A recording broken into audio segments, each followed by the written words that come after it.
नमस्कार साथियों, आज हमारे इंटरव्यू पॉडकास्ट की श्रृंखला में है भाई अकरम बहरूपिया जी, जिनको हाल ही में उस्ताद बिस्मिल्लाह खां राष्ट्रीय युवा पुरस्कार संगीत नाटक अकादमी भारत सरकार ने दिया है। और ये राष्ट्रीय अवार्ड मिलने के बाद जो कलाकारों का स्तर है वो बढ़ जाता है और उनकी जो दैनिक जो पारिश्रमिक है वो भी हज़ारों लाखों रुपए में हो जाता है। तो इसलिए इस पुरस्कार का विशेष महत्व है। तो अकरम भाई, बहुत सारी बधाइयाँ, शुभकामनाएं इस शानदार पुरस्कार के लिए। शुक्रिया, मेहरबानी। किस तरीके से अकरम बहरूपिया का सफ़र प्रारंभिक तौर पर शुरू हुआ अपनी कला और संस्कृति के संरक्षण संवर्धन के लिए? मैं मेरे पिताजी के साथ, जब पिताजी पश्चिम क्षेत्र सांस्कृतिक केंद्र उदयपुर में एक मेला लगता है 21 दिसंबर से, शिल्प ग्राम उत्सव, तो पापा उसमें जाया करते थे। तो पापा के बाबूजी के साथ में मैं भी जाया करता था उनकी हेल्प करने के लिए। तो जैसे वो कुछ बनते थे, अकबर बनते थे या मंकी बनते थे, तो उनके लिए कोई सामग्री लाना, मेकअप में ये हाथ बटा देना, तो उनको देख देख के भाई पापा कैसे मेकअप करते हैं, कैसे क्या करते हैं, कैसे तिलक लगाते हैं, कैसे ऐसे उनको देख देख के बड़े हो गए। और थोड़ा सा घर की माहौल ऐसा ही था कि थोड़ा पढ़ाई से वंचित रहे। और आखिर में जो मेरी ये कला थी, तो मैंने देखा मैं कि अपनी जो कला है ये पुश्तैनी कला है, तो उसको देखते हुए मैंने ये बहरूपिया कला सीखी। तो आपके पिताजी सुब्राती जी है ना? जी, सुब्राती बहरूपिया जी ने कला क्षेत्र को, बहरूपिया स्वांग को बहुत आगे बढ़ाया। और शिल्पग्राम में हर साल शिल्प ग्राम उत्सव लगता है उदयपुर में। जैसा कि इन्होंने सांस्कृतिक जोन का नाम लिया, तो भारत को 7 सांस्कृतिक क्षेत्रों में बांटा गया है।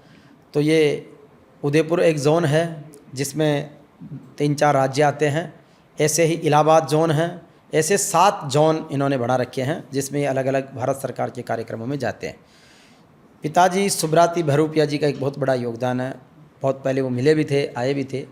किस तरीके से उनकी कला को या उनके प्यार को, उनके आदर्शों को जीवन में आत्मसात कर रहे हैं और इस ऊंचाई तक पहुंच रहे हैं? पिताजी ने इस कला को, उनका ये था कि ये बहरूपिया कला कैसे न कैसे बच पाए। तो पहले ये जो हमारी कला है बहरूपिया कला, ये राजाओं महाराजाओं की कला है। जब रजवाड़ों थे, राजा थे, उस टाइम की कला है। तो मेरे दादा परदादा ये काम किया करते थे। और हम लोग जयपुर घराने के बहरूपिये हैं। हम लोग का गांव है लांगड़ीवास, जयपुर के पास में, जोमारामगढ़ के पास में। तो पिताजी और दादाजी जब अक्सर जब दादाजी ख़त्म हो गए तो पिताजी ने बिहार और बंगाल इधर कमाने निकल गए। तो पहले लोक कलाकारों को गांव-गांव मंत्रालय, मिनिस्टर कल्चर था, उन्होंने एक ये चलाई थी मुहिम कि जितने भी विलुप्त हो रही हैं कलाएँ उनको ढूंढ के और प्रोग्रामों में लाया जाए। तो हमारे जब उस टाइम हमारी दादी थी, तो दादी ने एक मकान लिया किराए पे बांदीकुई में, तो वहाँ पे वो रहे। तो जब भारत सरकार ने गाड़ियाँ भेजी, मंत्रालयों की गाड़ियाँ, तो हमारे पिताजी हनुमान जी बने हुए थे और वो मार्केट में अपना प्रोग्राम दिखा रहे थे। तो वहाँ पे वो गाड़ी आई, उन्होंने देखा कि बहरूपिया है, बुलाया, क्या नाम है? कि सुब्राती नाम है। क्या करते हो? कि बहरूपिया। कि प्रोग्राम करोगे? अब उस ज़माने में कार्यक्रम करना और वो ले जाना एक बहुत बड़ी बात। तो बोला कि घर कहाँ है? कि घर पे लिया है उनको। तो दादी को बोला गया कि ये मेरे को उदयपुर लेके जा रहे हैं। दादी ने मना कर दिया, नहीं उदयपुर नहीं जाना। नहीं बेटा, तेरे को कोई ले जाए पकड़ के, ऐसा हो, आज का ज़माना ऐसा है वैसा है। तो पापा ने, बाबूजी ने बहुत संघर्ष किया, दादी को मनाया और वो उस टाइम अपना बिस्तर ले के उदयपुर चले गए। तो उनको उस टाइम मिला करते थे 100 रुपये पापा को, और रहना खाना और देते थे, बिस्तर घर से ले जाया करते थे। तो पिताजी लगे रहे। जब राजीव गांधी ने स्थापना की थी सांस्कृतिक जोन की, तब उस टाइम 2 ही बहरूपिये थे, जानकीलाल जी और पिताजी शिवराज बहरूपिया। जानकीलाल भांड और शिवराज भांड। बाबूजी को शिवराज नाम विख्यात हुआ क्योंकि वो शिवजी का नाम, शिवजी का किरदार बढ़िया बनते थे। अच्छा, सुब्राती जी का किरदार शिवजी का अच्छा था, हाँ, इसलिए उनका नाम शिवराज रख, पब्लिक ने शिवराज ही रख दिया था। तो पिताजी संघर्ष करते रहे, तो उनको एक लाइन चलते रहे। तो उन्होंने पश्चिम क्षेत्र सांस्कृतिक केंद्र के बाद में उत्तर मध्य क्षेत्र, पटियाला, इलाहाबाद, ऐसे 7 जोनों में अपनी बहरूपिया कला दिखाई। उसके बाद में फिर पिताजी का जोधपुर घराने से वो उनका विदेश जाने का कार्यक्रम आया। तो उस टाइम वो फ्रांस गए थे, पेरिस, बेल्जियम। फ्रांस में किसका रोल किया उन्होंने वहाँ जाके? वहाँ जाके उन्होंने एक तो उन्होंने मंकी का किरदार किया, एक उन्होंने उस टाइम एक वो किरदार था भालू का, तो वो किरदार किया। 2 महीना वो रह के आए थे। उस टाइम बहुत हम छोटे छोटे थे, हमको पता भी नहीं था।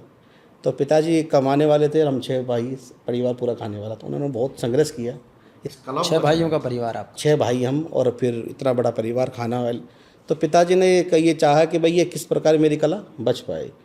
तो उन्होंने 2 महीना वो फ्रांस, पेरिस, बेल्जियम, ओंझे, यही जगह कार्यक्रम था, तो वो करके आए। उसके बाद उनको कला सम्मान 2003 और 2007 में पश्चिम क्षेत्र सांस्कृतिक केंद्र ने दिया। उस टाइम वो अपने डायरेक्टर थे साहब। ऐसे करके चला चलती रही, उनका बहुत संघर्ष रहा। हम जवान हो गए, पिता भाई के साथ, अब भाई भी बड़े भाई थे, बड़े भाई ने भी खूब संघर्ष किया। हमारे बड़े भाई थे अजीज़, वो इंतकाल हो गए, हम 7 भाई थे, वो ख़त्म हो गए। नहीं, उन्होंने वो लेडीज़ का किरदार बहुत अच्छा बनते थे। उसके बाद फिरोज भाई ने भी लेडीज़ का किरदार बाबूजी से उसको निभाया। ऐसे करने के बाद में फिर हम भी उनको देख देख के, पापा को, भाइयों को देख देख के मैं भी सीख गया। फिर मेरे भी एक जुनून था, तो जब तक तो कोई दिक्कत नहीं, जब तक बाबूजी जिंदा थे। और फिर बाबूजी के 2014 में 15 में इन्फेक्शन किडनी का हो गया, वो बीमार हो गए।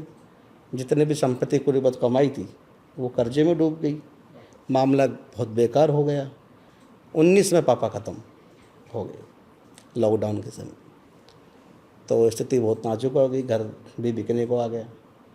फिर हम लोग 6 भाई हैं। राजस्थान नहीं, पूरे भारत में अगर बहुरूपिया कला की कोई चर्चा होती है और संयुक्त परिवार की बातें होती हैं, तो हम लोग 6 भाई हैं जो आज भी एक जगह रहते हैं और अपनी बहुरूपिया कला को बाहर प्रस्तुत करते हैं, और घर में भी एक ही चूल्हे पर रोटी बनती है। बहुत बड़ी बात है। तो 6 भाई कौन कौन से हैं, क्या नाम है? अब मेरे बड़े भाई का नाम फिरोज़ है, जो जिंद का कैरेक्टर बहुत अच्छे निभाते हैं और बहुत शानदार मेकअप करते हैं। उनके बाद फरीद भाई हैं जो भोलेनाथ बनते हैं। क्या बनते हैं? शिव जी। शिव जी। उसके बाद नौशाद भाई हैं जो चंद्रकांता का क्रूर सिंह का किरदार अच्छा निभाते हैं। उसके बाद शमशाद भाई हैं जो नारद जी, मुनीम जी बड़ा अच्छा बनते हैं। उसके बाद सलीम भाई है जो आदिवासी का किरदार भील का बहुत शानदार निभाते हैं। और मैं हूँ, मैं पीके, जोकर, चार्ली चैम्पियन, और ऐसे किरदार जैसे अभी एक किरदार आया था मिक्की माउस का। तो ऐसे किरदार मैं उनको देख देख के सीखा। अब रही बात कला को बचाने की, तो एक पिताजी का सपना था कि बेटा एक अपने राष्ट्रीय अवार्ड अपने घर में आए। तो आपके आशीर्वाद से, भाइयों के आशीर्वाद से, और जितने भी जो कला को चाहने वाले हैं, बहुरूपिया कला को, और इस अवार्ड के जो पीछे है हमारे बड़े भाई हैं पद्मश्री अनवर खां मांगणियार, जिनको पद्मश्री मिला हुआ है। उन्होंने मुझे आश्वासन दिया था कि आपकी कला को, अभी उनको संगीत नाटक अकेडमी का उपाध्यक्ष बना दिया गया है, तो उन्होंने भी इस कला को बहुत बचाया, और ये अवार्ड जो मिल रहा है उनकी बहुत महत्वपूर्ण भूमिका है। अब इस अवार्ड में आपको क्या क्या मिलेगा? उस्ताद बिस्मिल्लाह खान युवा राष्ट्रीय पुरस्कार जो दिया जा रहा है संगीत नाटक अकादमी की ओर से, पुरस्कार में क्या क्या दिया जाएगा? इस पुरस्कार में 25,000 रुपये की तक राशि है, एक ताम्रपत्र है और शॉल पहनाया जाएगा। ये अवार्ड मेरे लिए बहुत महत्वपूर्ण है क्योंकि मेरी जो विलुप्त हो रही बहुरूपिया कला है, मेरी पूरी इसको एक पहचान और सम्मान मिलेगा। उसको एक पहचान स्तर मिल जाएगा। और जो बहुरूपिया के बारे में लोग गलत सोचते हैं, गलत फीलिंग लाते हैं, उनके लिए एक ये जवाब है कि बहुरूपिया कला सही थी, सही है और सही रहेगी। तो अब ये राष्ट्रीय अवार्ड मिलने के बाद में, जैसे अभी आपको पारिश्रमिक के जो मिलता है उसकी अपेक्षा बढ़ जाएगा ही? बिल्कुल। इसमें राष्ट्रीय अवार्ड होने के बाद में कुछ काम भी बढ़ेगा और मेहनताना भी बढ़ेगी। तो आप किस बहुरूपिया कला से छवों भाई, जो इसी में जो यही जीवन है, यही जीविका है, तो एक अच्छा सम्मान पूर्वक जीवन इसमें गुजर जाता है? बिल्कुल गुजारना पड़ता है क्योंकि कला है, और कला मेरी जो कला है इसको मैं विलुप्त नहीं देना चाहता हूँ। अभी जैसे लॉकडाउन आया था तो इसकी कला की, और मैं जानता हूँ सर राजस्थान में सभी कलाकारों के हाल बेकार हो गया था, लेकिन हमारा जो मेकअप का काम है, तो अब लोग हम मेकअप कर ले तो मास्क का भी आ गया था लगाने का, लेकिन सब्जी भी मैंने बेची है, हमने बिजनेस भी किया छोटा मोटा, लेकिन साथ में हमने का ये उद्देश्य था मेरी बहरूपिया कला बच पाए, ये विलुप्त ना हो। आप अन्य काम करते हुए इस भरूपिया कला को पूरा समर्पित किए हुए हैं। दूसरा, जैसे आपको मैंने देखा हमारे कार्यक्रमों में भी आप आए, राष्ट्रीय कार्यक्रमों में कई बार आपके साथ रहा, दिल्ली में, उदयपुर में, पटियाला में, इलाहाबाद में। तो आप राम लक्ष्मण भरत शत्रुघ्न जानकी का भी रोल करते हैं, शिव पार्वती का भी करते हैं। जो धर्म है, आप जैसे मुस्लिम धर्म को मानते हैं, वो सनातन हिंदू धर्म में देवी देवताओं का रोल करते हैं। तो किस तरीके की उस समय की फीलिंग्स होती है और किस तरीके से आप वो राम वाली फीलिंग, शिव जी वाली फीलिंग लेते हैं? तो ऐसा है, पहली बात, कलाकार की कोई जात नहीं होती है।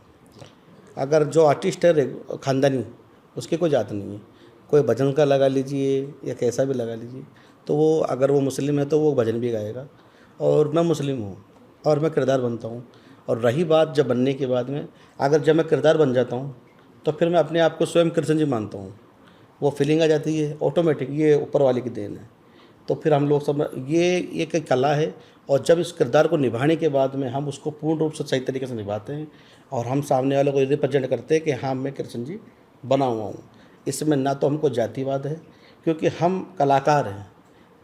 हमारा ये समर्पण है कि हमारी जो कला हम कर रहे हैं, इसको हम जिस प्रकार उसका अपमान ना हो, जो जैसे कर रही है वो कलाएँ बस चलती रहे। इसलिए कभी राम भी, कभी लक्ष्मण भी, कभी भरत भी, कभी कृष्ण भी, कभी आदिवासी भी, कभी भील भी, और कभी मेरा नाम जोकर भी। सभी रोल में रहते हैं।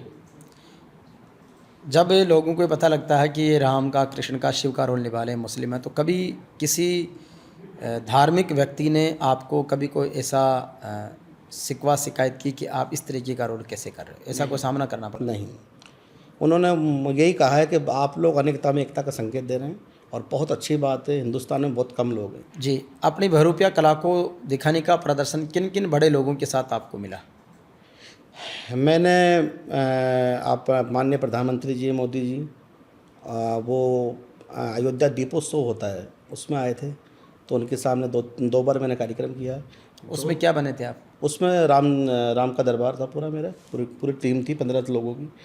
और उसके बाद में बनारस में सांस्कृतिक महोत्सव था, तो वहाँ एक कार्यक्रम था, तो मोदी जी आए थे, तो वहाँ कार्यक्रम किया। उसमें क्या बने आप? उसमें मैं नारद जी का किरदार था। उसके बाद में जैसे हम लोग 6 भाई हैं, तो आप जाते हैं तो राजस्थान नहीं, पूर्व, जैसे अपने सीएम साहब वसुंधरा राजे पूर्व थी, अशोक गहलोत साहब हैं, अपने भजन लाल जी हैं, जितने भी तमाम नेता हैं। अभी मैं आईफा में था, आईफा अवार्ड। अच्छा, आईफा अवार्ड में भी आप? जी, मैं था। तो मेरा हम पूरी टीम चलती है। तो ये ऊपर वाले की देन है और आप लोग का आशीर्वाद है कि जितने भी बड़े बड़े मंच हैं और बड़े बड़े अभिनेता हैं, राजनेता हैं, उनके सामने ही हमने ये कला प्रस्तुत की है। अपने आप को किस तरीके से देखते हैं कि आज आपको राष्ट्रीय पुरस्कार मिला है? देश के सब तरह के नेताओं के साथ आपने कार्यक्रम किए हैं, और क्या लक्ष्य रखते हो जीवन में कि किस ऊंचाई तक जाना चाहते हो? मैं ये चाहता हूँ कि मेरी कला राज्य स्तर नहीं, अंतर्राष्ट्रीय स्तर तक पहुँचे, विदेशों में इस कला की चर्चा हो। और यहाँ जो इंडिया के प्रधानमंत्री जी तो हैं ही अपने, लेकिन जो विदेश के प्रधानमंत्री जी अमेरिका के भी हैं, वो भी इस कला को जाने पहचाने और वो भी इवेंट के लिए बुलवाएं।